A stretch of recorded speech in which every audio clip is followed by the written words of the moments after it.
Si ma prière, c'est mon désir, ce désir est ce que j'ai de plus intime, de plus personnel. Alors pourquoi utiliser la prière d'un autre?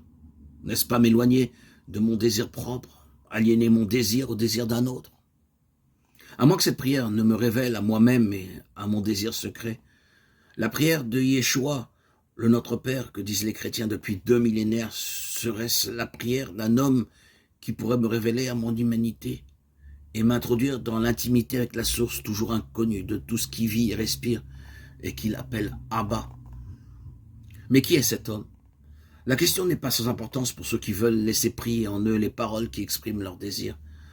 Nous connaissons cet homme non par les histoires de l'époque, trop occupé par l'histoire romaine, ses conquêtes et sa gloire, mais par les témoignages de ceux qui ont vécu avec lui et qui ont rapporté ses enseignements et ses actes dans ce qu'on appelait les évangiles, rapportés par les différents christianismes, judéens, alexandrins, romains, égyptiens, coptes, éthiopiens, syriens, chaldéens.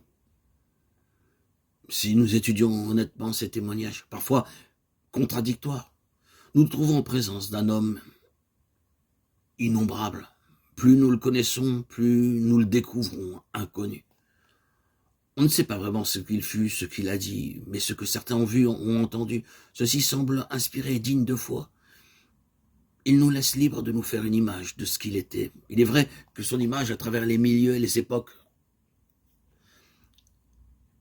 va souvent varier. Certaines églises voudraient nous imposer leur image et la représentation qu'elles se font de lui. Mais le diamant résiste et ne se laisse pas identifier à une seule de ses facettes. Il reste sans cesse à découvrir. Comme la réalité dont il se veut la manifestation et l'incarnation, il ne se laisse pas saisir. Ce qu'on saisit de lui, ce n'est que son idole, sa vieille peau de sujet supposé combler le désir. Celui qui croit en moi, ce n'est pas en moi qu'il croit, mais en celui qui m'a envoyé, disait-il. Il n'est pas le but, il est le chemin. Même si le chemin, d'une certaine façon, touche au but, il n'est pas une idole, mais une icône, et nous donne à contempler l'invisible à travers le visible. Il ne s'agit pas ici de faire l'inventaire des différentes images ou représentations du Christ idolâtriques ou iconographiques, mais de nous interroger sur l'auteur du Notre Père, car selon l'image que nous nous en faisons, la qualité ou l'intensité de notre prière sera différente. Pour certains, Yeshua, Jésus est un homme beau et bon, qui parle bien, qui fait ce qu'il dit ce qu'il pense, qui pense qu'il est, un homme juste, qui aime ce qu'il rencontre. Non seulement ses amis, mais aussi ses ennemis.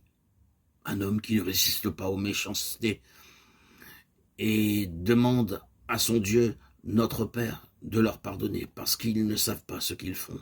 C'est méchant. Ainsi, la prière de Yeshua est la prière d'un homme.